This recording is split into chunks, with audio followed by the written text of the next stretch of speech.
Among the 9th District Congressional candidates. But first I have a little housekeeping. The silent auction has ended, and there are 3 people that have won who have not collected their things yet. Ryan Rhodes, Rich Hunt, and Laura Vasquez. If you're still here and you want your items, we can set them off in the back. Thank you for being here tonight, by the way, for this debate. I know the congressional candidates appreciate it, and we appreciate them being here. It's been a long day for them, but I tell you what, these are 100%, these voters are 100% voters. Everyone here is going to be voting. So it's a good turnout for your investment today. I'll tell you that. Yeah, we be voting. There you go. All right, good afternoon, everyone, and welcome to a debate featuring the candidates in North Carolina's 9th Congressional District Republican primary.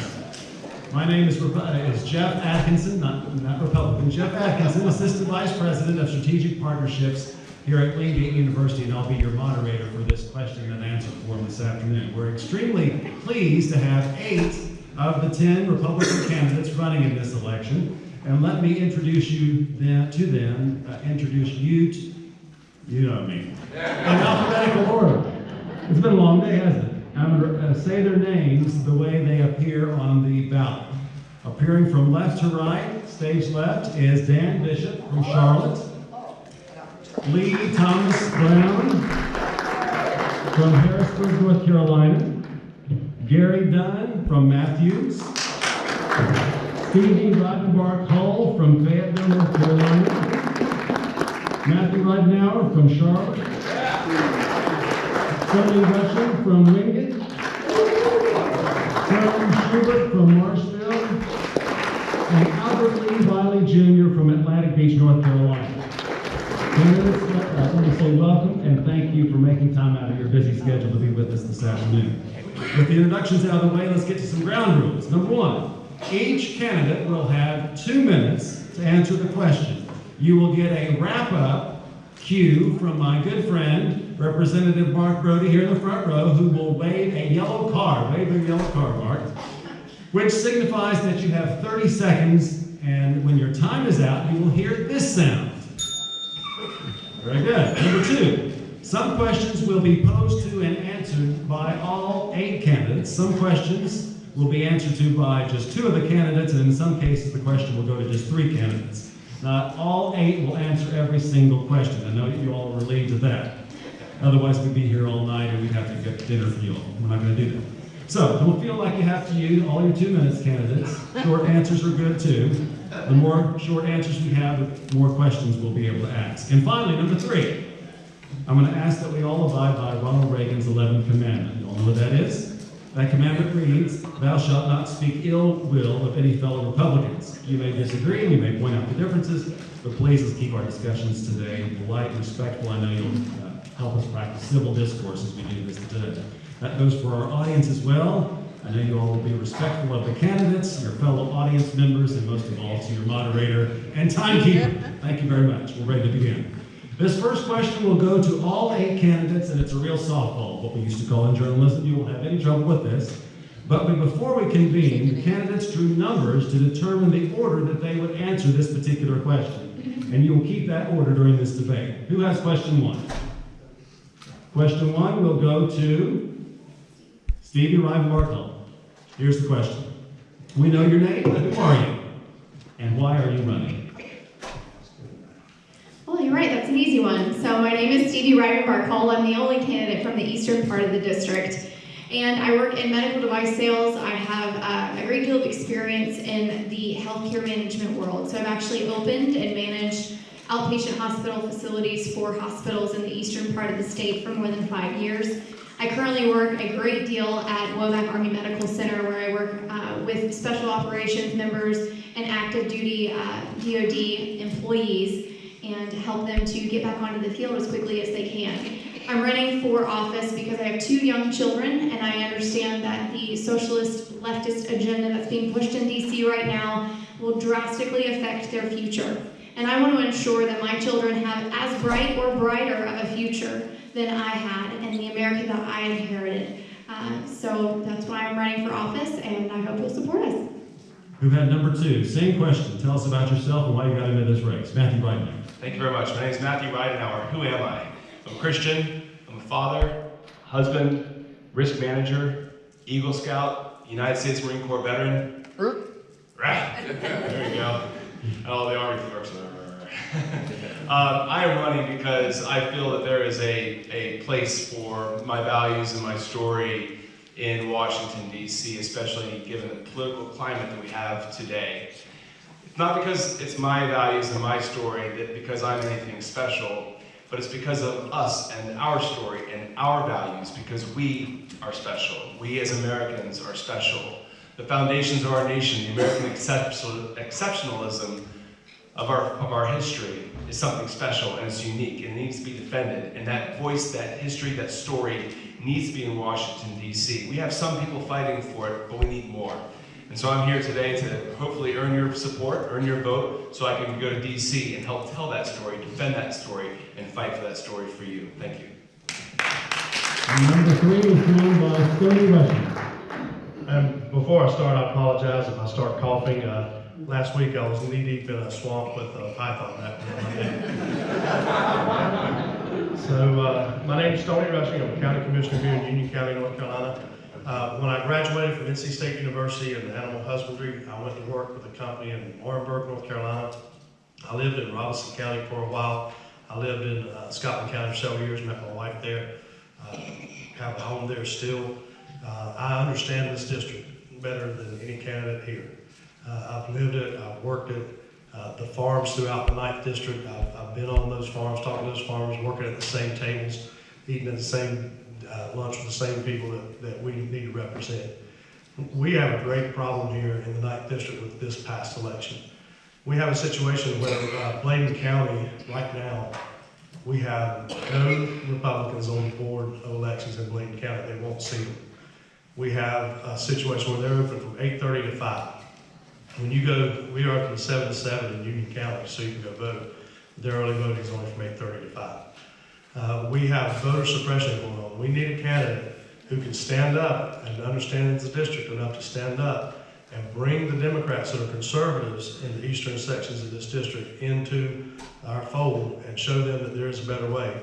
We have Tim Ivey here today. I don't know if he's still here. We had Ben Moss. They're county commissioners in counties that you would never have thought that we would elect a Republican in. There's a deep hunger in the eastern part of this district to come to the conservative party. The Democrat Party has left them, and we need to bring them back, and I'm the candidate that can do that. Number 4 was drawn by Dan Bishop. Thank you, Jeff. I'm Dan Bishop. I'm the husband to Joe, father to Jack, practiced law for 27 years. I'm not looking for a career. I've had my career in the private sector. I'm running for 9th District because you deserve a candidate who is prepared to do the hard work to carry a message across this district in a robust campaign that will reach as many voters as possible. I'm running because Dan McCready is the wrong Dan for the 9th District. He is supported financially by the far left. He won't tell you where he stands. He will not defend our values. I am the right Dan, he's the wrong Dan. I'm conservative Dan. And some others up here are also conservative, but I've actually made conservative change. I've served in the General Assembly now in my 3rd term in the State Senate, and I've been part of that conservative change that has made North Carolina the envy of the nation. And I've continued that change even until the last session when I was the leader in terms of sending constitutional amendments to you to vote on for voter ID and for the income tax cap. And the list goes on and on and on. I will do in Congress what I've done in the General Assembly. In Congress, I will support President Trump.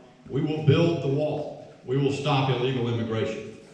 I intend to defend life, just as last week in the Senate, I voted for the Born Alive bill. We will defend the Second Amendment. And this is the kind of conservative change that we've made before, and I'll do it again. So I hope you'll be with me. My website is www.votedanbishop.com, and I'd appreciate you being with me today. Number 5 is Gary Brown. Hi. If you see something wrong and do nothing, you commit the crime. This is my action. They told me that also the job has no heavy lifting. I come here today with some friends. I bring the Hobbes, Locke, Rousseau, Goethe, and Voltaire. Now you probably don't know my friends, but they're standing right here on my shoulder, and they're sort of giving me directions. You know, the social contract that we all have to play nicely together, sometimes it has to be enforced. That social contract that we all abide by, because we're all sitting in this room playing nice, well, sometimes you have to go and say, hey, I can't teach you anything, I can't bully you, I can't change you. What I can do is remind you that the social contract is in effect. So I'm here to make sure that we play by the rules, that we all play nicely together, or go home. Number 6 is Lee Thomas Brown. Lee? Good afternoon, I'm Lee Brown. And before I tell you all about myself, I'm not bragging, I'm interviewing for a job, but I'd like to be your Congress lady. I'm a realtor of 19 years, I'm a mom of 2 middle schoolers, I'm the wife of Steve, and I am a child of God who lets my faith drive every decision that I make in life. The reason I'm here today is because with all those roles, I feel we need a new voice at the table. I think it's important that we have people that seek solutions, and I feel that that's what I've done successfully as a realtor and as a mom and as a wife. I'll also tell you that I think it's going to take an outsider to defeat McCready in this race. We can't lose this seat to the Democrats. It's going to take an outsider, and a successful conservative businesswoman brings a perspective that McCready will never see coming, and I can take him to task. Our job is to lead the way for the 2020 elections when the Republicans can retake the majority, and I'm the woman to make that happen. Number 7 is Fern Schubert. Can you hear me? Yes. All right. My name is Fern Schubert, and I'm almost surprised to be here. I was in the legislature for three terms in the House, 1 term in the Senate. And as I look at this room today, it's amazing, because when I was asked to run for the North Carolina legislature, I was told that a Republican couldn't get elected in Union County. And I love a challenge. And that may be why I'm running now, because I helped build the Republican Party for years, and what's happened in the last few years is not pretty. We lost our supermajority. We lost the courts. We lost the 9th district, and how I don't know, because I know the vote said we won. But there is a problem in Raleigh and in Washington, and I think my experience in the legislature makes me uniquely qualified to deal with that problem. I ask you to look at the website, Schubert for U.S. Congress, because I can't tell you all the things that I did when I was in the legislature to help the state and the party. I usually managed to get in, but I was recognized by the SBA as the accountant that did the most in the country for small business. But I hardly ever get into the fact that when I was elected to the Senate, Aaron Tyler had been our senator forever, and he had most of what is now the 9th district. Union County was dead last in per capita highway funding. The rest of the district didn't do much better. I got to work, and we now have a nice bypass around Monroe. What was known as the Death Highway is no longer killing people. And I'd like to continue my project that I started in the legislature. We need an interstate from Charlotte to Wilmington, so some of that prosperity that's been blocked by the Monroe parking lot can finally get a little bit farther down east. It would be good for the state and the region and for everybody in this room. And I appreciate your vote. And number 8 is Al White. Thank you, Mr. Chairman.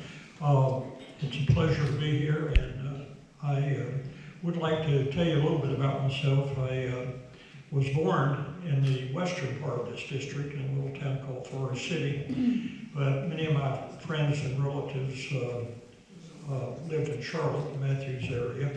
My mother and my sister live in Matthews, so I'm over in that part of the district quite a bit. During my later grammar school, we moved to the eastern part of the district, near White Lake and Elizabethtown area. And we lived on the Cape Fear River, which I learned to love. I'd like to say that I'm running because I don't like to use the term running. I'd say I'm seeking this public service job. I'm a physician, a cancer specialist, and I'm still working part-time. And my career there is winding down, so I do have some time now to devote to public service, which I enjoy. I'm retired Navy Reserve, still taking care of some Marines now at a hospital I work in near Camp Lejeune. I'd like to also say that I did run for Congress some years ago and was endorsed by President Reagan at the time. And sometimes I think we get depressed seeing all the needs that we have in Congress in this country right at this time. And I have 4 children, 4 daughters, and 7 grandchildren. And I just like to spend my time now trying to see if I can't help improve the quality of life for them and others. All right. Thank you very much, candidates. Round 1 is in the books. Let's give you all a round of applause. Now for question 2. So that it's fair to all, I'm going to draw a letter out of this pouch. This is from Scrabble. And I'm going to pick a corresponding letter in our set of questions that we have here. And 2 candidates will get this question. And the letter is the letter E. Here's question letter E. And this is for our first number 1, who is Stevie Rivenbark Hall. You'll get this question. Should you be lucky enough to win the election, what would your first 100 days look like? In other words, what are your priorities? You have 2 minutes. Number 1, I want to overturn Roe versus Wade. The National Institute of Health defines the end of life as the absence of a detectable brainwaves or heartbeat. And so I think that we can, establish that life begins with the detectable brainwaves or heartbeat. And so that would make abortion murder and criminal if we followed that definition already set. The second thing is I want to defend our Second Amendment rights. This is a God-given right to us in the Constitution. We don't need any more amendments. We just need to follow the Constitution as it's set before us today. I also want to establish a national farm bill that will protect our agriculture industry, which is extremely important here in North Carolina.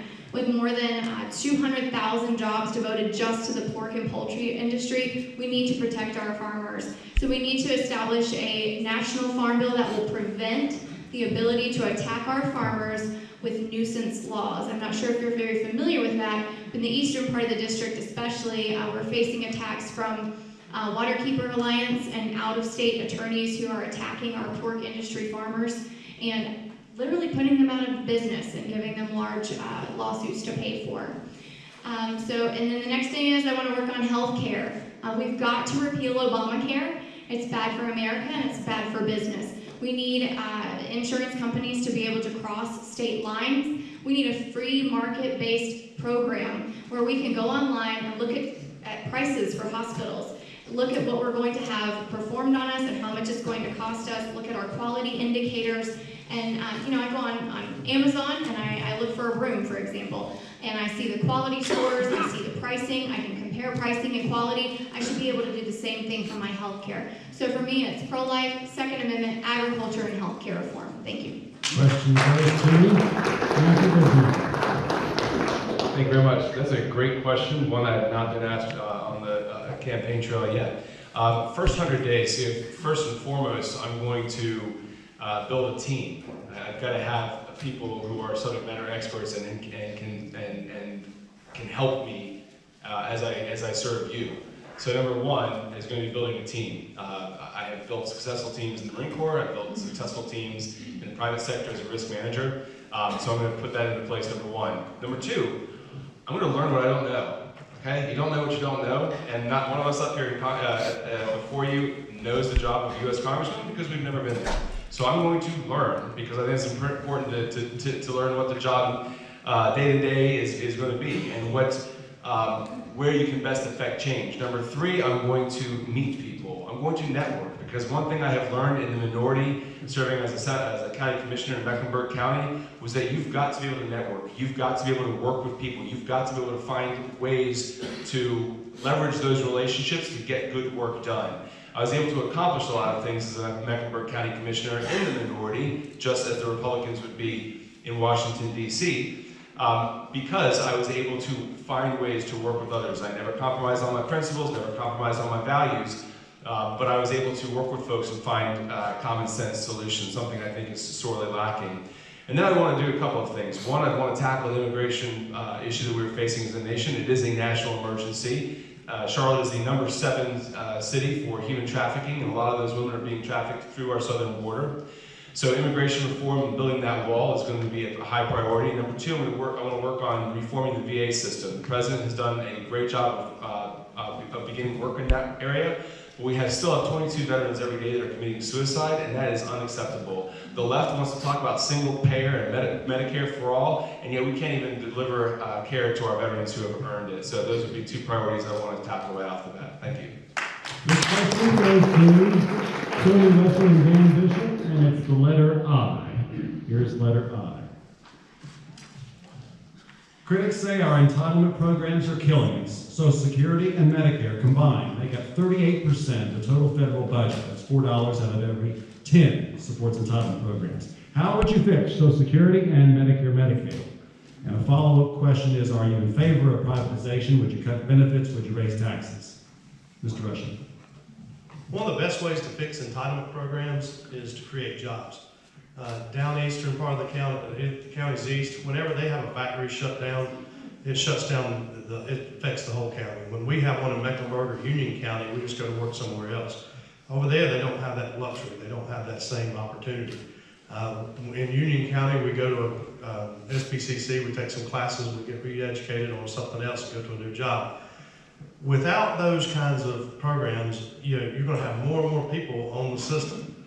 Nothing works better for people than having a good job, than having an income that they can be proud of and that they can support a family on. There's so many things that are wrong, just like even with Obamacare that we've had, so many unintended consequences of these programs where you get people depending on things that may not always be there.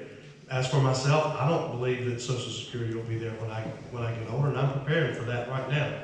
I'm doing things that are going to prepare my family in case that's not there.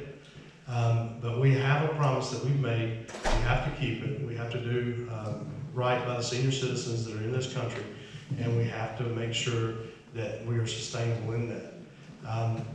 I think that, again, economic development in Union County has been the best way that we've kept taxes low. When we have new jobs come in, our unemployment rate's so low, we have people complaining that they can't find workers. We have people that, we have farmers here that can't find good employees. I like that 100-day, what would you do in the first 100 days? First of all, you'd have to go throughout the district trying to clean up all the mess that we've gone without representation for so long with. So economic development is the key to getting people off the welfare rolls, off of entitlement programs, and onto their own 2 feet. Mr. Bishop, how do you fix Social Security? Well, first of all, one thing to say is that Social Security is a compact that's been made with the American people, and people need to understand that the United States government is going to stick to the deal. People who've been expecting to live, to receive Social Security and been paid into the system their entire lives need to know that that system is going to survive for them and that it's going to meet their obligations. Over the course of time, however, it's very clear that Americans are living longer over the course of time. For folks yet to make it to Social Security retirement age, we're going to need to see increasing retirement ages so that the system is restored somewhat to the proportions that it was originally conceived as a supplement in an advanced age. With Americans living and working longer over the course of time, you're going to need to see that for the program solvency. In the Medicare program, our healthcare system as a whole it has lost sight of the principles of market competition that have made America successful in so many spheres.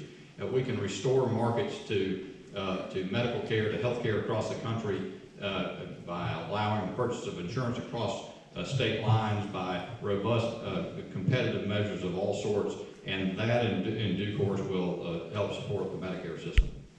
This next question, 3 candidates will receive, and it's the letter B. Gary Dunn will be the first to answer this one. What do you think are the top 2 or 3 most pressing problems facing this country, and how would you solve them? Mr. Dunn. Give me just a moment.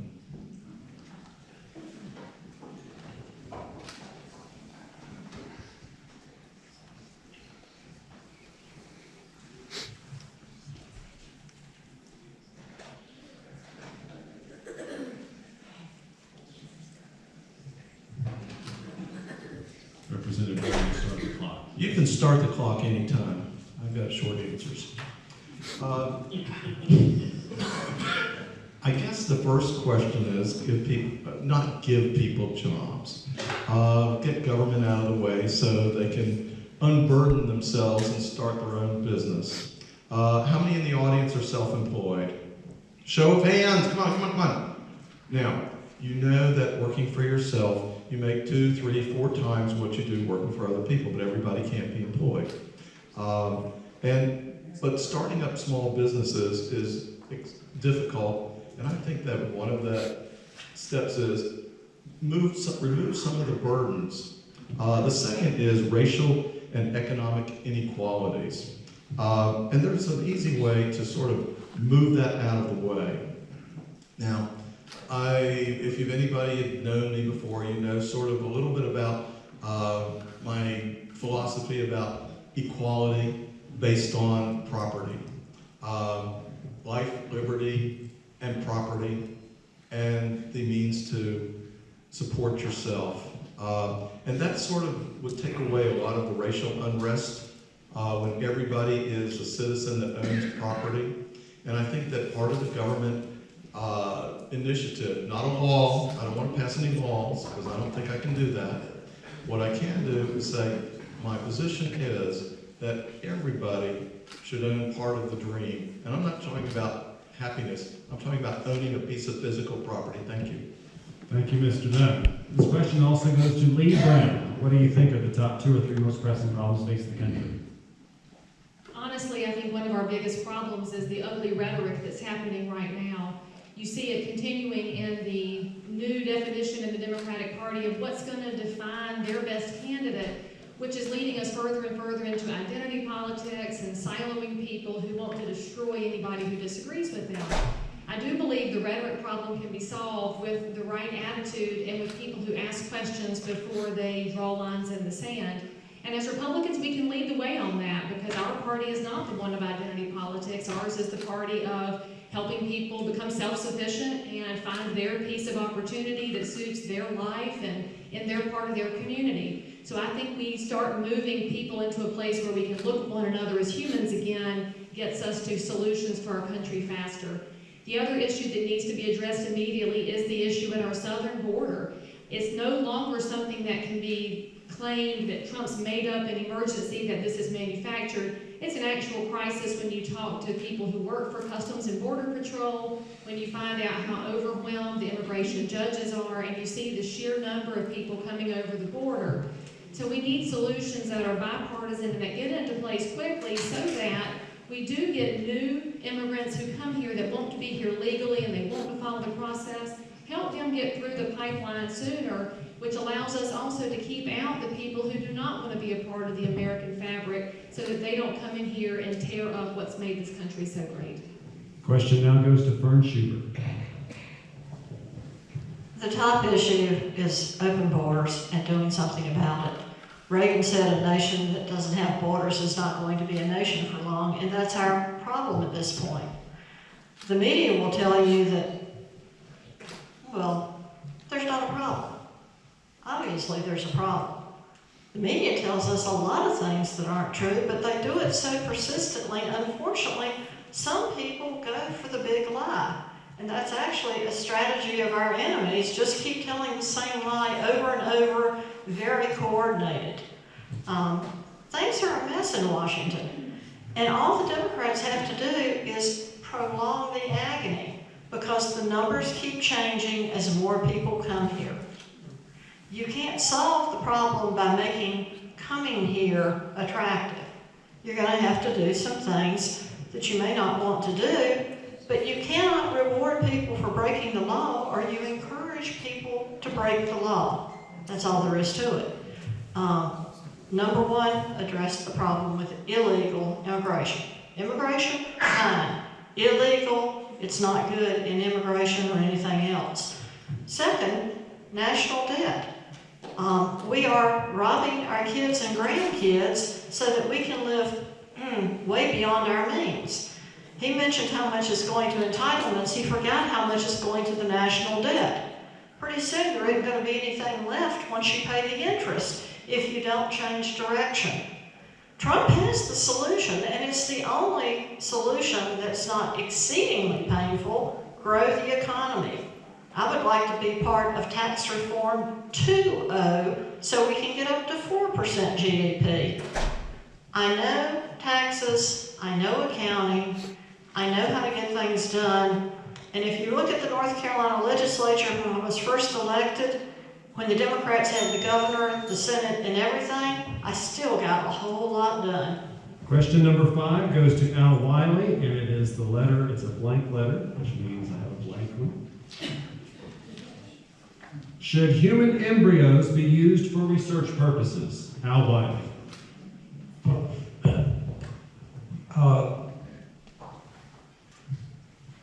That's a very difficult question, but with limitations which were discussed and worked out during the Reagan administration, I think, actually, there are areas of research which could, without interfering with the embryo development, or without interfering with a developed embryo, it can be done with restrictions in the laboratory. They're kind of technical restrictions, but I don't think once certainly a heartbeat is detected that any kind of research should be done. The few weeks after fertilization, there can be some research done that would be helpful to people, but it has to be strictly monitored. I think fetal cord cells, stem cell technology from fetal cord blood and other areas are much more likely to be helpful, and that may be all that's necessary. Question to Stevie Hall.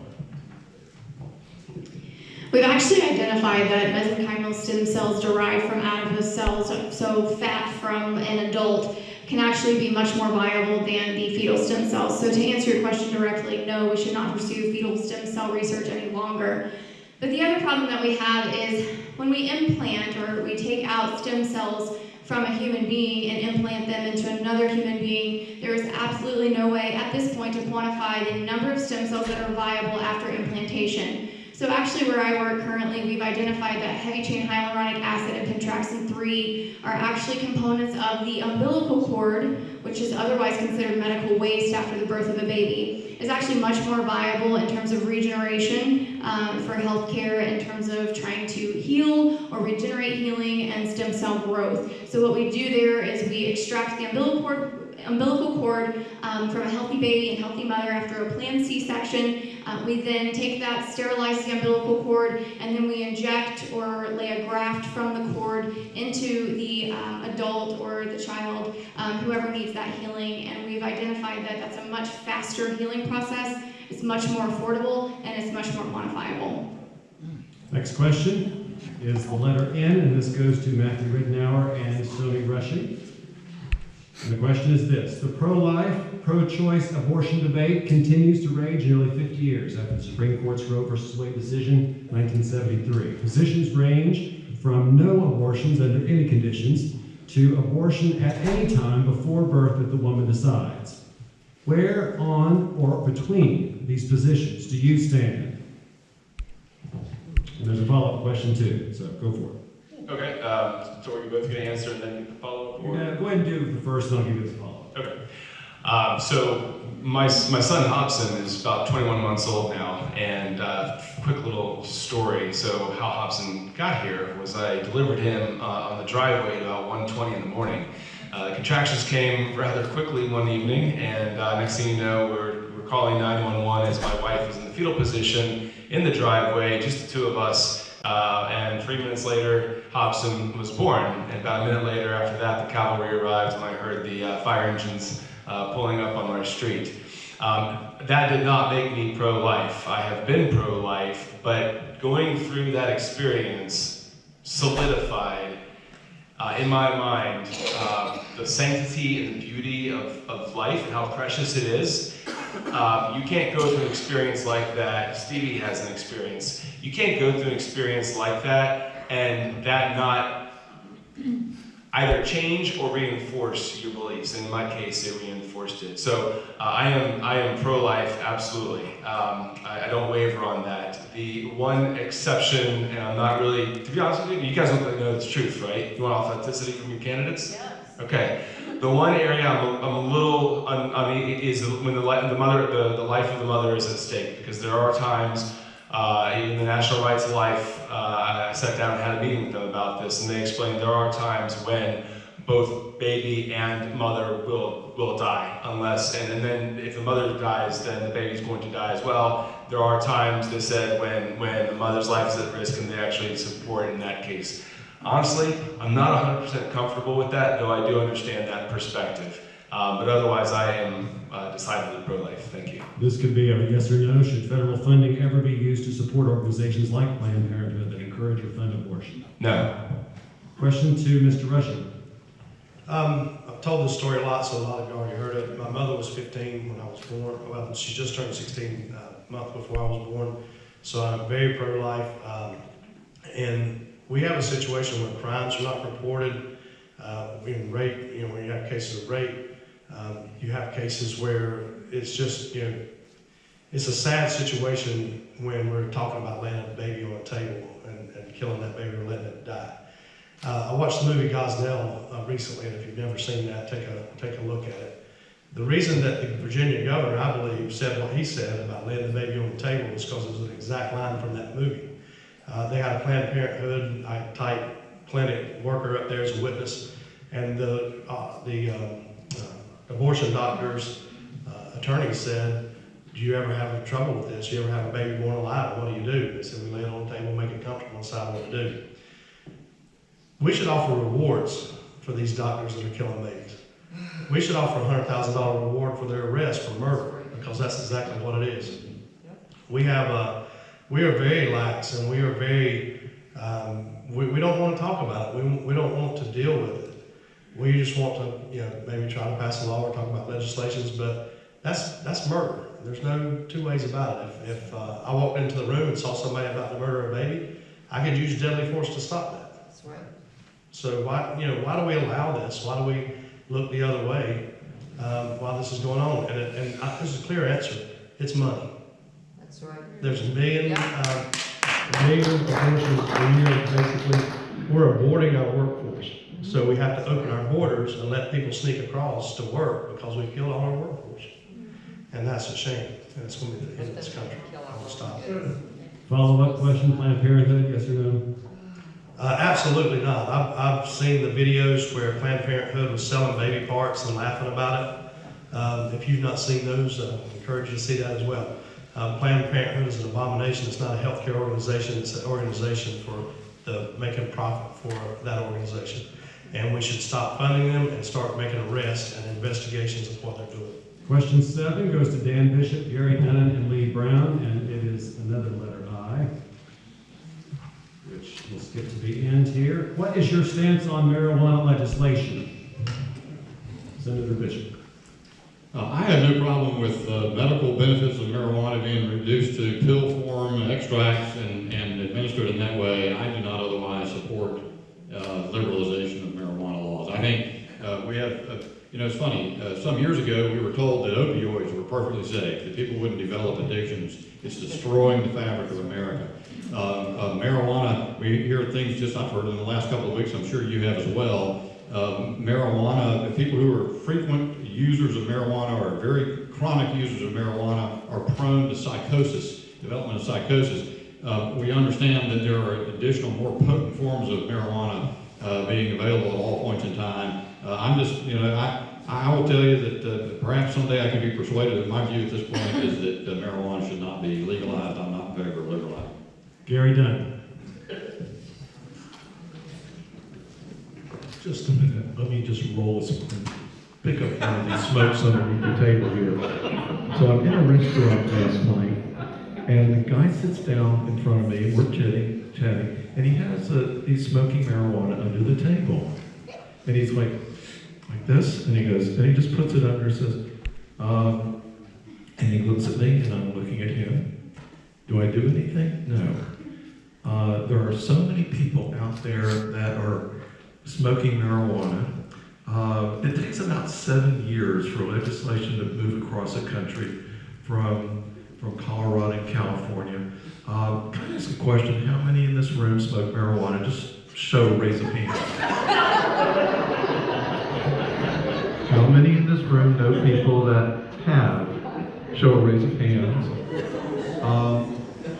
I'd like to walk into a Home Depot one day. I'd like to decriminalize it completely. I'd like to be able to go, no, because the people out here, if it was legalized like right this day, 20 minutes from now, would all of you run out to and buy it? Of course not. Of course not. I wouldn't. And I don't think anybody else would. The amount of people that are currently smoking would not actually go up by more than a couple percent. And what I'd like to do is decriminalize it. I don't want to put it so it's legal or regulated. I'd like it to be decriminalized. Question, I'm sorry. I would like to ask this gentleman a question. Is that possible? No. You're asking the question. Go ahead. Let's go ahead. How many seconds left? We can't open it up to the audience at this point if you just respect the format that we have at this moment. We'll have audience questions in a moment. We'll do it under audience questioning, okay? I'd like it to be not criminalized, or I'd like it to be decriminalized. Question goes to Lee Brown. Thank you, Lee Brown. Stance on marijuana. Like Dan, I'm also in favor of medical marijuana being more accessible because it has shown a lot of good medical benefits. However, the marijuana that we're talking about when we talk legalization is not what hippies were smoking back in the 60s. What you're talking about now is highly toxic levels of marijuana because you've got different breeds and strands, you've got corporate companies getting involved in it, making it an entirely different product. As a parent with 2 middle schoolers, they see this kind of thing at school. We have to talk about it and why you stay away from it. And that goes back to the unintended consequences. We don't really know what's going to happen several years from now when you look at the number of people that are openly smoking marijuana for recreational purposes, what it leads to. You think about the people who are driving while impaired and how we're going to be able to detect those kinds of issues. I just don't see that there's a recreational reason to make it legal at this point, especially considering the potency of the product that's out there. We have to be eyes wide open doing all the research before we do something just because other states are doing it and just because the tax revenues look kind of fruitful right now doesn't mean it's a good benefit for the future. Question 8 to Fern Schubert and to Al Wiley, and it is the letter X. I've got about 50 questions, y'all. Maybe too easy. Have you ever held elected office before? If so, does that make you more qualified, assuming you're going to say it does? If you've never held elective office before, what makes you think you're qualified to be our representative? I have held elected office before. They said it couldn't be done. I was recruited to run because nobody else would do it because it was impossible to get elected, they thought. But I got elected and elected again. And after a couple of terms, I had everybody mad enough that they had a major lie campaign and I lost. But the next election, I got elected again because the people of Union County figured out they'd been lied to. And that time, they spent 2 whole years gerrymandering to draw a district just to get rid of little old me. But I spent my time trying to get single-member districts so Union County could actually elect their senator instead of having him chosen by ballot fraud farther east, which seemed to be the going thing back then as well as now. And it was kind of fun ending up as the Senate Republican whip in a county that was so Republican by then that people didn't want to run as Democrats. One of the things I did, maybe I shouldn't, I got rid of the inheritance tax, and that brought a whole lot of newcomers to North Carolina. I told people it would actually raise money. You get rid of the tax on death, more rich folk would come. They came. And it's good because we got a lot more Republicans, but it's bad because most of those new people don't have a clue what I did to make your life better. From tort reform, landowner liability, equine liability, you name it. I was remarkably successful in the legislative environment, and that's what I think qualifies me for this job. It's too late for on-the-job training. They've already had the new people report in. I know how the system works, and I know how to get things done, and that's what the 9th District needs. Wiley, what makes you qualified to hold this office? Well, I do think I am quite well qualified to do the job. President Reagan thought so, and I met him and liked him and worked for him, and he gave me a very strong endorsement when I ran before him. The other thing that I've had a very diverse type of career. I've been fortunate to have it. I started out as an NC State graduate nuclear engineer, worked in the nuclear engineering business until I had enough money to go to medical school, which I'd always wanted to do. And during the American Nuclear Society at one time elected me to their National Board of Directors, which was all the nuclear engineers in the country got together and voted on the Board of Directors. I was also elected to Faculty Senate at the University of Wisconsin, which got me quite interested in biotechnology and a way to bring jobs to the state of Wisconsin at the time. I worked in Wisconsin for 20 years because I couldn't get a job back in North Carolina. I think this kind of, I have a lot of people in politics in my family, a 30-year congressman who died recently, Bill Young of Florida, and he's been my mentor on how to get things done in Congress. I know about the committees, I know I could do great oversight, and so I know I could do the job, no question about that. The question is, the people always have to decide what do they think they need. So all we can do is put our credentials forward and say, what do you think? Let the people decide, I say.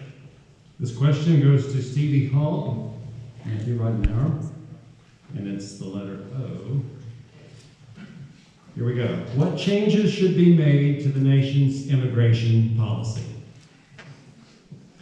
We are not a secure nation without a secure border. So first and foremost, I support President Trump in not only declaring it a national emergency at our border, but also in building the wall. We have more than 11 million illegal immigrants in the United States, and 120,000 of those live right up the street in Charlotte. They're costing us upwards of $135 billion a year. We have got to reform immigration, starting with the wall. And the next thing that we need to do is make sure that as a country based on rule of law, that we foster legal immigration. I work in the Department of Defense and Veteran Affairs accounts every day. And I can tell you that they are mandated to see their patients for 15 minutes as providers. Regardless of the acuity, you get 15 minutes to see your patients. As a former Army wife, it was devastating for my family. When someone walks into an office and they're told, okay, I've got about 15 minutes to give you, and they say I'm in pain, that's a problem. So what we need to do is foster an immigration system where we can bring people into this country who can give back, who can pay taxes, who can work in our healthcare industries, and who can also serve in education. That's also a big deficit for us. We need more teachers, We need more strong educators in the United States, and we can do that again by fostering these programs. Our campaign manager on our campaign is a Mexican Filipino American. His grandfather has worked and lived in the United States of America for more than 30 years paying taxes. And when he decided to marry a woman from the Philippines, it took more than 7 years for her to get here, following the legal processes. And yet we have millions coming over our border all of the time illegally, contributing to our opioid epidemic and our crime rates. So we've got to start with the law, and then we, again, need to foster a positive, strong, rule of law-based immigration system. Thank you very much for the question. So, I was having a conversation last night with a young woman at an event, and she was telling me about her family that was trying to come to the United States. They were coming from Norway. They had ample resources, financial resources, and yet they were being put through this long process to try to immigrate to the United States and live here permanently. And she was explaining this story to me. And understandably, she was so upset about the situation at the southern border because she says, our family, we don't need the social programs in the United States. We have resources. We're just trying to come here legally, and yet other people are somehow able to bypass the proper channels and then not only establish themselves here under the, under the cover of community and sanctuary cities and things like that, but then they're taking advantage of social programs. That story really struck me, and I think will stick with me for a long time. Changes to be made to our immigration system, absolutely. We've already discussed building the wall. In the Marines, first thing we do, we secure a perimeter. I view the wall as the perimeter of our United States. So number one, of course, is building the wall and supporting the president in his efforts there. Number two, though, we've got other immigration problems, such as people overstaying their visas, and part of that problem is the quota system that we have in the United States for number of immigrants we may have from a given country. And so we need to address those if we're really going to get to the root of the matter. And then finally, this problem is not just a problem in our country of immigration because of these tangible reasons, but also the emotional reasons. Immigration is driving our country apart. It is one of the most polarizing topics we are facing. And if we are all Americans, we should all work together to fix that problem and try to repair this discord that we have in our country. Thank you. 3 candidates will receive this question. Stony Russian will be first up, and it's the letter Q. Do you support a federal climate change policy? If so, what should the policy address? If not, why? I don't. I think that scientists that cannot even predict whether global warming is real or not. We have false information coming out about carbon. We're selling carbon tax credits that it's just a silly situation where we don't have any real hold on what's going on. Weather, we had snow just a few weeks ago. Weather changes. It's changed ever since I was a young kid. I'm not a denier that we need, like a climate change denier or somebody that says that we shouldn't take care of our environment. I want a Governor's Conservation Achievement Award. And the reason that I believe in keeping our environment clean, in the Boy Scouts, when I was a scout leader, we taught the boys that leave things better than you found them. So our waters, our lakes, all need to be kept clean. We need to keep our environment clean. We adopt a highway near our business just to keep it clean. And that's what our goal should be, is to clean up and make sure that our environment is not polluted. As far as doing things in America just to try to stop something, go to China. Well, look what they're doing to their environment over there. If it's something that you're going to address here, we address it because of the need and because of the demand. If you had a factory that was going in near your home, you would say, I don't want that pollution. I don't want that smokestack billowing stuff into the air. So we try to keep our own environment clean, whereas other countries just go full steam ahead and do anything they want. AOC wants to kill all of our cattle. I told people I have 7 cows and I don't have room in the freezer for all of them at one time. So we need to make sure that this needs to be based on sound science. In hunter education, we teach the kids that these things should be based on sound science than not emotions. And I think that what we see is we're getting too much into emotional territory and money-making territory and out of the science of things. So Question for Dan Bishop. The climate is changing. The climate has changed. The climate always has changed over the course of time. And the little ice age, I mean, this has always been true. My view is that what you see in the most extreme sort of reveal of the Green New Deal idea is it's a tool of the left. The left believes that government should grow. Government should always have more power over your lives. And the ultimate expression of that is the notion of climate change. Now, we're not talking about polluting an environment with pollutants that are toxins and kill us. We've solved those problems with policy and done very well. We're talking about something where they say, well, there's too much carbon dioxide or other greenhouse gases in the air, too much methane from cows. Very unusual ideas, but the idea being that you need to cede power to some group in the government to tell you how to live. That's what the desire is behind, that's the impulse behind climate change policy. So no, I do not believe, and in fact, and the cost, and also to extract from the private sector every ounce of vitality and turn it over to the government for central planning. That's what climate change ideology is about. And we should resist it with every ounce of our being. Yeah. Absolutely. That's right. Jerry Dillon, Congressman. Well, Dan, I think you put it right on the nose. I absolutely believe that the idea of climate change, it's changing. I got that. Do you think that we as individuals or corporations or companies are sufficiently huge or big or effective on the planet? No. Do you think that the government should fund it? I don't.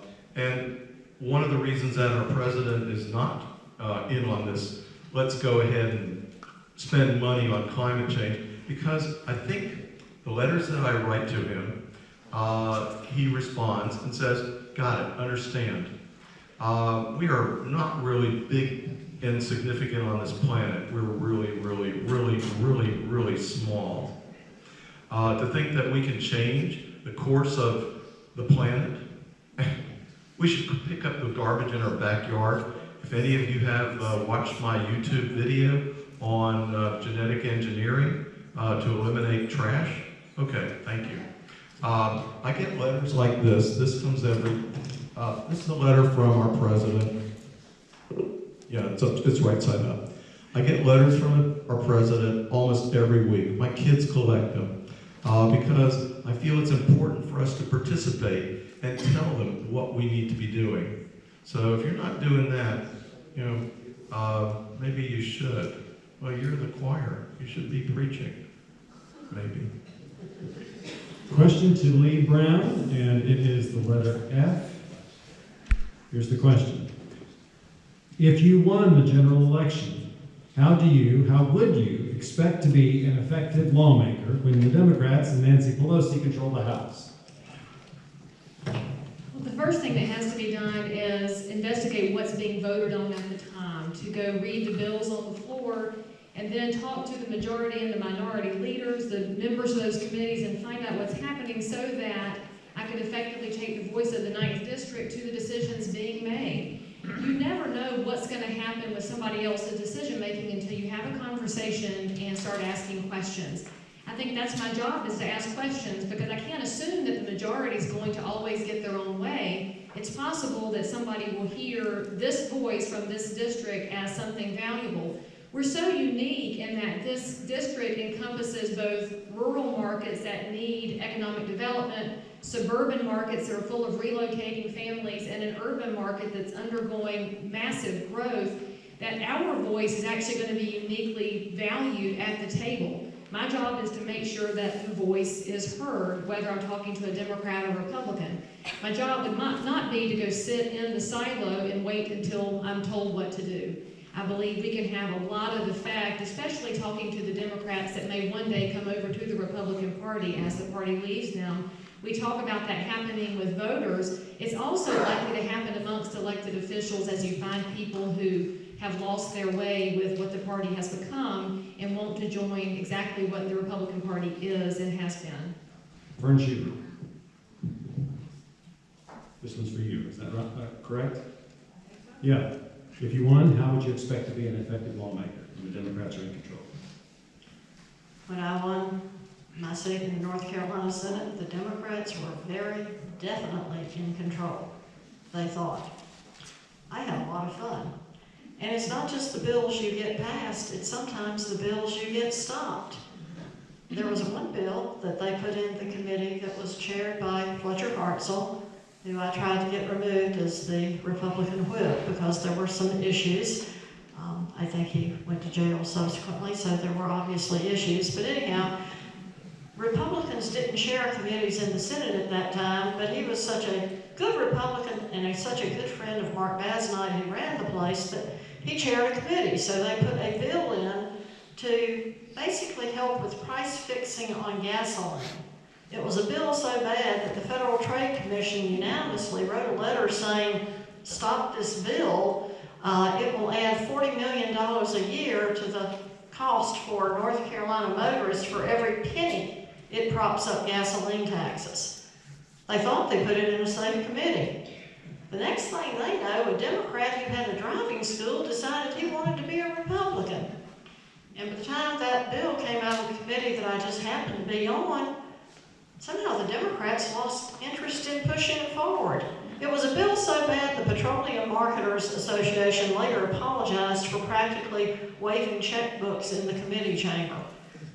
And you didn't even know I did that for you, but I did. It's amazing what you can do if you listen to people and talk to people on the other side of the aisle. Hitting them over the head doesn't always work, but finding what interests them, it's amazing how many people have interests other than doing exactly what their party leadership tells me to do.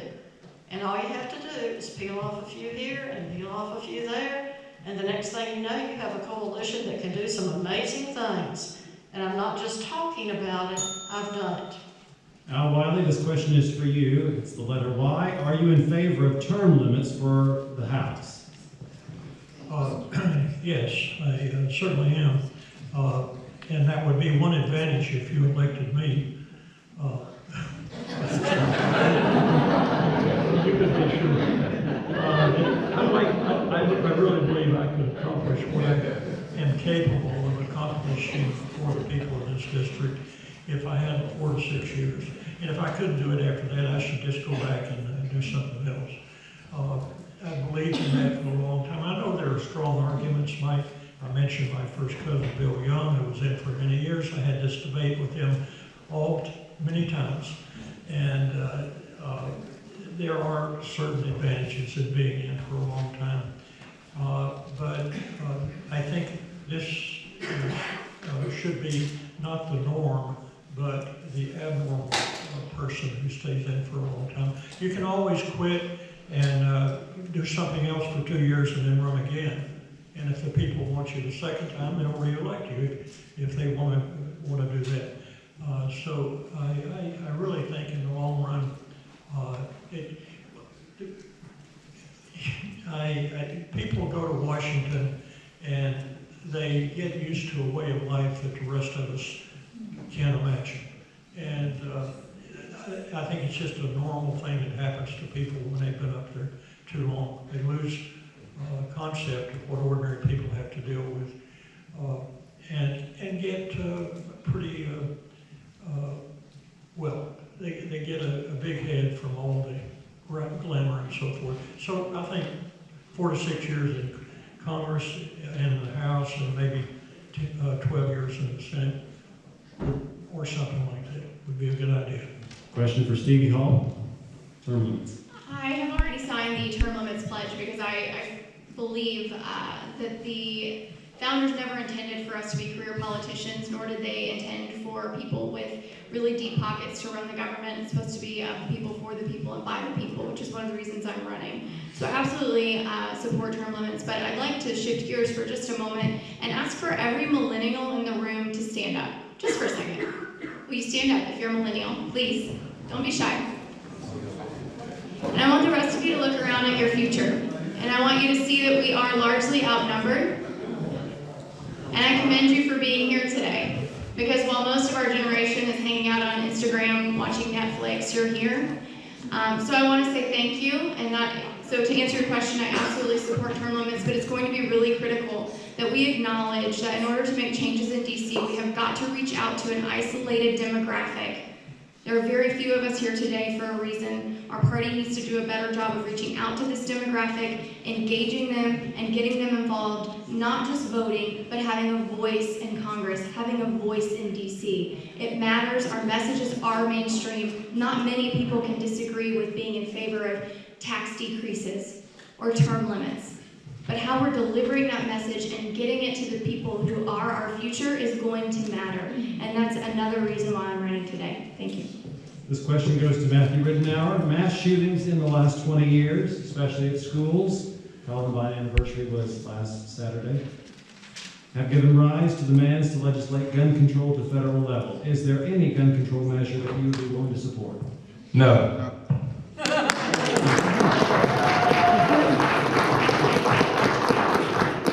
I'll use up a little bit more of that time to expand on that. In 2013, the liberal gun grabbers in Mecklenburg County, go figure, there are a lot of them, and tried to take away your concealed carry permit holders from being able to carry a concealed weapon on parks and greenways in Mecklenburg County.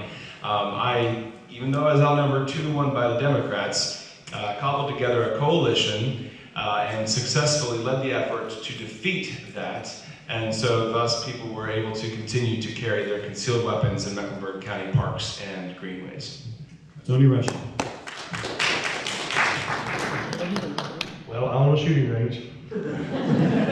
I've been endorsed by Grassroots North Carolina. When I look at some of the things that come out of Washington, just like this recent bump stock deal, the bump stock, you can do that with a rubber band, you can do it with your belt loop, you can do it all kinds of different ways. It's not a magic trick, it's just a product, like a scope or anything else. And what happens in Washington is there is very little true understanding of firearms in Washington. When you have a news story here, I used to love the news stories where they would have a fully automatic gun at a shooting range and they would talk about the semi-automatics. Fully automatic is a whole different gun. It's a whole different things regulated differently. And we just have such a little understanding in our country. Same thing with violence. In North Carolina in 1994, 95, whenever the concealed carry laws took place, we had a very high violent crime rate in North Carolina. About 50 to 60,000 reported violent crimes. Over the next decade or so, those numbers went down to 30 to 40,000. Because people don't want to get shot. It's a known fact.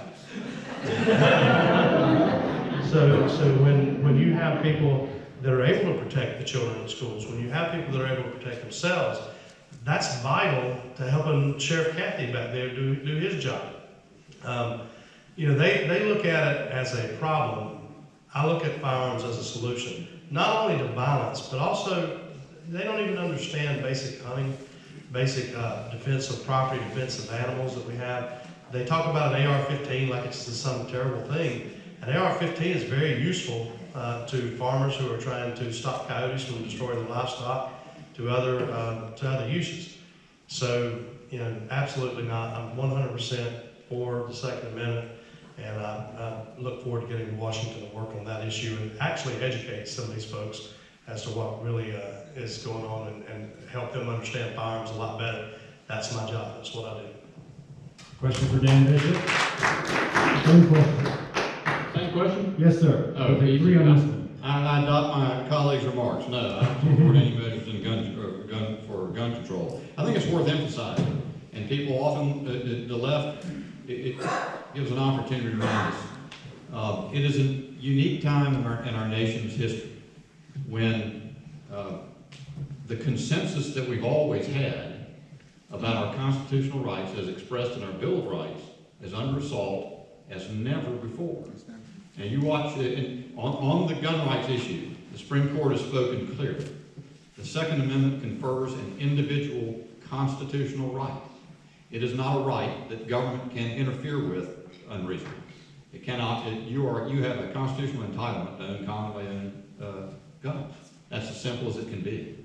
But beware, those who oppose us want to be able, they actually can, their objective is to confiscate weapons. That's right. As it was done in Australia. Don't forget that. It is the same group or the same mentality. If you want to talk about campus free speech, for example, there's a clip that I can't get out of my mind of a young man being told by, or interviewed by a reporter and saying, well, you want to shut down conservative speakers on campus, doesn't the free speech, the First Amendment preclude that? And he said, well, I don't really believe that document has any relevance. Understand what we're up against. That is what we're up against, and anyone who goes to in this seat to Congress needs to be prepared to confront that nature of threat. Call it out, defend the Constitution.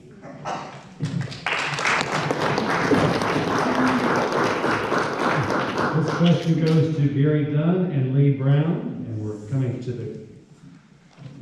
we're winding down our debate. Should the federal government increase the minimum wage? First? Gary Dunn first. Minimum wage. That's an interesting subject, and I come across it. My company in Monroe, I have 180 people in Monroe. Nationwide, worldwide, I have about 2,200 employees. Minimum wage. Sometimes people tell me that they go to work and they said minimum wage is, oh yeah, a couple dollars here, a couple dollars there, $14, $15. Well, you know, people say, well, I've got a job that pays $16 an hour. And I look at them and say, you know, can you really afford to volunteer? See, I don't think that paying somebody under $14, $15, $16 an hour is actually a living wage. It's sort of like you're volunteering because after you finish, you have nothing left. So when a kid comes to me and says, wow, I'm moving to another job because I can make $14, $15, $16 an hour, I said, really? Are you that wealthy that you can volunteer because after you get paid, you paid all your expenses, you can have nothing left. There's nothing left after that. You can't support a family on that. In order to support a family, you have to be in the range of about $24 an hour in order to support a family. And a lot of manufacturers, a lot of companies won't support that. They won't take care of that. To make it federally mandated, I'm not sure I really want to do that either. Lee Brown? I own a small business, and I'll say this very clearly. The government has zero business telling me what I can and can't do with my employees. That's right. This is a right-to-work state. They won't want to work for me, that's fine. We have to realize that the government has inserted itself in places it has zero business being inserted. And if you want to encourage small business and entrepreneurs, let them run their business the way that they see fit. When I pay a good wage for excellent work, I reward that excellent work with higher wages to keep great people. But we've gotten into a place now where we let the rhetoric say that somebody should make $20 an hour working at McDonald's. That was never intended to be somebody's full-time career in the kitchen. That was a teenager job, if y'all recall, a part-time second job. But we're enabling people to go after a lower bar than they would if they felt like there was something worth chasing. Yes, get out of the way, government, so that I can determine my wages. I'll do a very good job, as most business owners do. This question goes to Fern Schubert and Al Wiley, and it is this question here. What is your position on voter ID requirements and why? You have to have an ID to cash a check, to buy a beer, to get on a plane. I'm not really sure how anybody survives in America without any identification. Even right. people that come here illegally. They may be undocumented when they cross the border, but it doesn't take them long to get more paper than I probably carry around. No, being able to vote is a privilege, and it is not unreasonable to expect that the people exercising that privilege are U.S. citizens living in the district where they vote. Otherwise, why don't we just send out absentee ballots to everybody in the world and let the people in Sri Lanka decide who to do?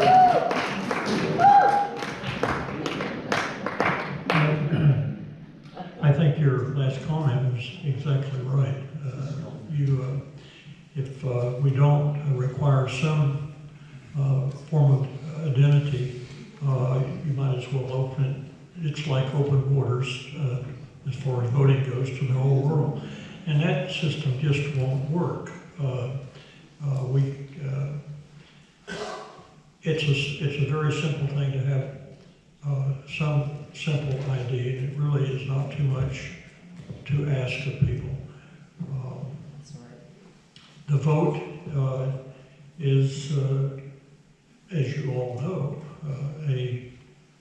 an essential and extremely important part of having a society which is not chaotic. And it seems like we're having our money devalued and other types of our quality of life devalued. I don't think we should devalue the vote also, and that's what this does. All right, candidates, we've come to the conclusion of our forum. We have time for one final statement, a closing argument, if you will, from our 8 candidates. So candidates, you each have 2 minutes for remarks, whatever you'd like to say, to make a closing argument for why you believe you would make the best candidate to represent us in Washington, D.C. We'll start with Stevie Reichenbach-Hull. First and foremost, I am everything that the left says a millennial and a woman cannot be. And that's why the Washington Times has already tried to go after me as the Republican answer to AOC. Well, I've got news for you. I'm not the Republican answer to AOC. I'm the anti-AOC. I actually have a career, I actually have qualifications, and I know that the Green New Deal will not work for America. We cannot be victims any longer. We cannot allow the left to go after millennials and women and tell us how we need to vote. It's too important, and as the mother of a daughter and a son, I'm running for Congress to ensure, again, that they inherit a bright future, a free America with a robust military and a robust economy. In 2012, I was hit head-on in a car accident that claimed the lives of 2 people. I almost died, and I'm only here because of the grace of God. And I had to make the decision of whether or not I'd pursue my own health care or save the life of my unborn son. And I chose life in the darkest moments of my life. And I went for 9 months on a walker carrying my son, and I did that, and I made that conscious choice when no one was around to give me a vote, a pat on the back, or a nice big PAC check. I made that decision on my own. And that's what we need in DC today. We need someone who doesn't just talk about our conservative values or even vote for them, but someone who's actually lived them. Because at the end of the day, what Dan McCready would have to tell me is what? That I shouldn't have had my son? There's no argument for him against me or for the left against me. They can't counter the things that I've actually lived for in my life. So that's where I'm running. We want to champion conservative values in North Carolina, champion the rights and values of people of the 9th District, all the way up to DC, and we're going to do that supporting President Trump all the way. Matthew Rittenhouse. So back when I was in high school, you might remember when officers Barnett and Nobles were murdered in the line of duty in Charlotte, North Carolina, I stood and said, what can I do?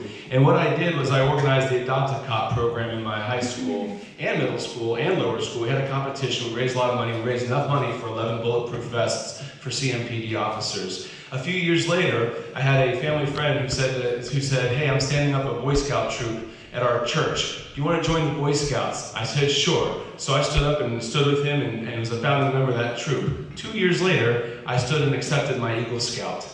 In 2001, I stood on the yellow footprints in Parris Island, South Carolina, and became a member of the finest fighting force the world has ever known, the United States Marine Corps. Yes. Can I get it?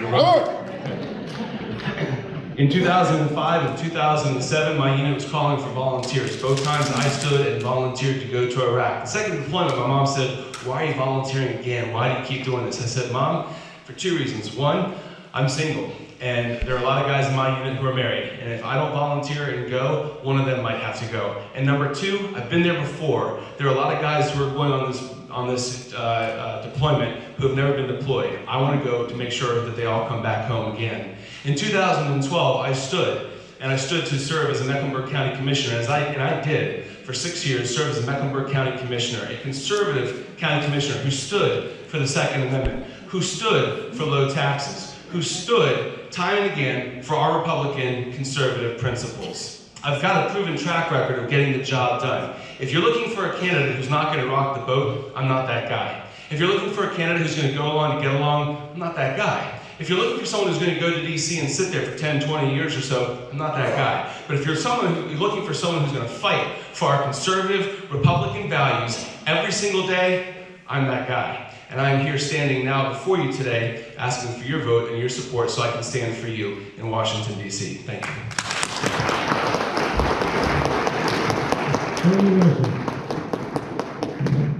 Of all the candidates up here, I'm the only candidate who has an outside PAC from Washington, D.C., spending $18,000 to keep me out of Washington.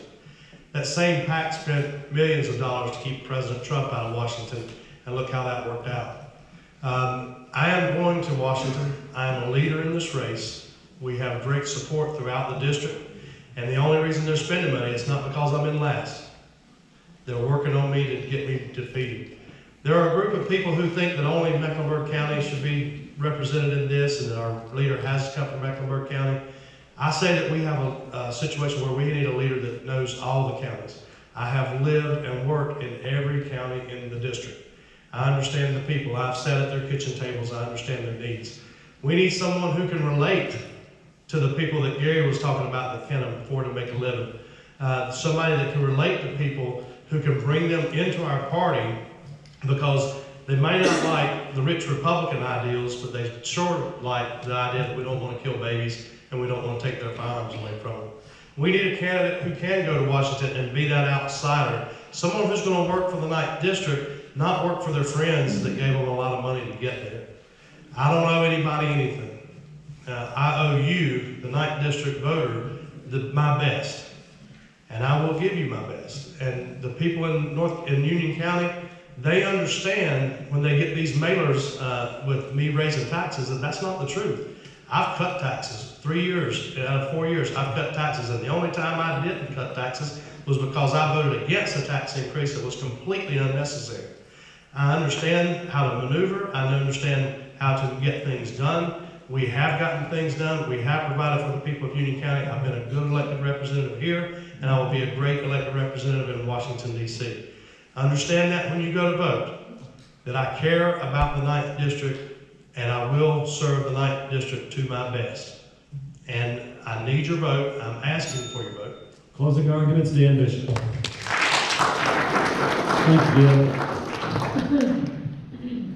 I live in this district. I've lived here all my life. After I did the hard work to raise the funds necessary to put in the field a campaign that could succeed, I was endorsed in this race by the Conservative Club for Growth. And when they did that, they said two things about me. They said, one, I am a proven conservative. And they said, two, I am the candidate who can win without a runoff because of the work that I had already done. Now, it would be very easy in this case to make missteps on one account or the other, but everyone in this room is a conservative. And you've also been involved in politics long enough to know how important it is to put the funds together to make a campaign work. We'd rather it weren't that way and that we could just survive on our personalities, but you have to do it. In fact, inability to raise sufficient funds to run for office, if you're in a campaign as important as this one, is a measure of a problem with your electability on the one hand or your work ethic on the other. Now, I have done that part that is necessary, but there's the other side that you ought to ask questions about too. Are you going to be able to elect a conservative? Can you count on that? And that's the other part of what they said. I am a proven conservative. I am a battle-tested conservative. I've faced scrutiny greater than any candidate up here, and I've come out and I've survived. In fact, not only survived, I've won as a conservative. I'm the only Republican to continue to be elected in Mecklenburg County as a conservative after this past November.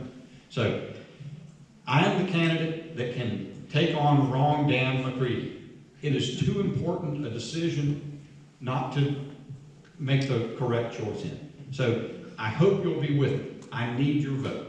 And again, I'm at votedanbishop.com. Please go there and sign up and tell your friends and neighbors. Thank you. Jerry Dunn, final thought. How would you like an employee that showed up every morning 20 minutes before they opened the doors and started taking notes and doing his job?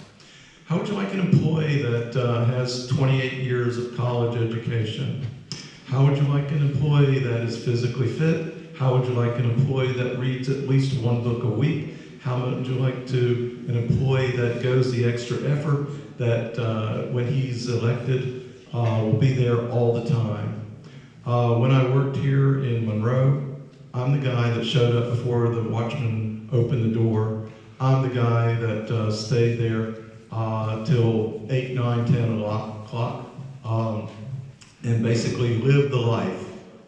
I don't have any other objectives. I don't carry anything else with me. When you put me there, you will get me 100%. Not like, oh, well, what do I get and what do I take home? No, you will get me 100%. Without any objections, without any subterfuge. I can't be bribed because I have money. I can't be persuaded because I'm worse than a Boy Scout. You know, as far as honesty and integrity and education, I won't be manipulated. So that's the person you get. Somebody that represents your best interest. Thank you. Lee Brown, final thought. I personally identify a lot with the president. He spent his career doing things just a little bit differently than he's expected to do them. Sometimes he fails and then he gets up and succeeds mightily after that. Sometimes puts his foot in his mouth, but when he does that, he's continuing to work on the other end, and his approach has been nothing less than miraculous for what it's done to save our country from the course it was going down.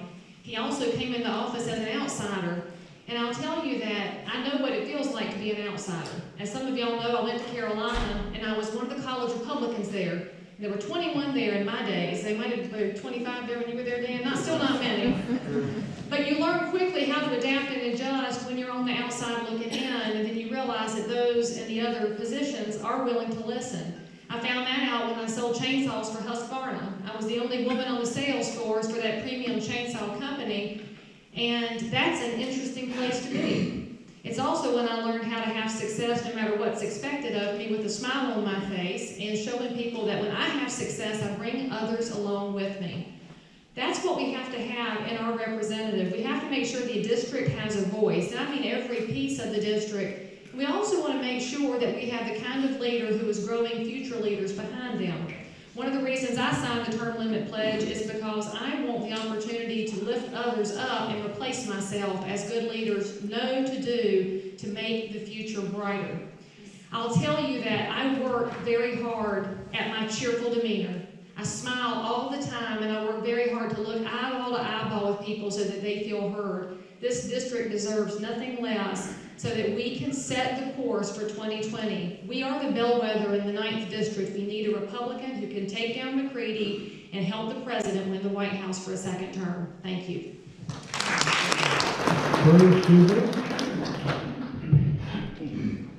My name is Fern Schubert. I'm a certified public accountant, and that public accounting is important. My whole career in the legislature, I worked for the public, not for whichever lobbyist bought dinner last night. And it was very interesting in the legislature. It's a lot smaller than Congress, obviously, but out of the 120 people in the House and the 50 in the Senate, there might have been a dozen of us that really made a concerted effort to read all the bills they were going to vote on, and I understand why. It was just about physically impossible to do, but most of the people there wouldn't have known what they were reading when they finished. I'm not going to ask for a show of hands on how many people in this room do their own tax returns, but I don't suspect it's the majority. It's been made entirely too complicated. And yes, I'm working against my interest as a CPA that can do that kind of thing for a living when I say We need to simplify. We need to cut the size of government. We need to make the Internal Revenue Code so that everybody in this room understands what it does, instead of basically it's sold to the highest bidder. And the bids get pretty high in the legislature. I didn't have a lot of trouble with lobbyists wanting to buy me dinner. After a while, they figured out I was going to read the bill, and I'd listen to what they had to say, and I'd read the material, but I'd make up my mind based on what was good for the public, what was constitutional, what followed the golden rule. And oh, by the way, if you get a push poll or robocall, I didn't do it. I don't like them myself. I'm not going to do it to you. I would seriously ask for your vote. I think if you compare the records of the candidates, I will have it. I know a lot of you have people you picked right up front. They're your friends, they're your family, they're your neighbors. But can they do their own tax return? Just think about it. Now, Wiley will have our final closing remarks.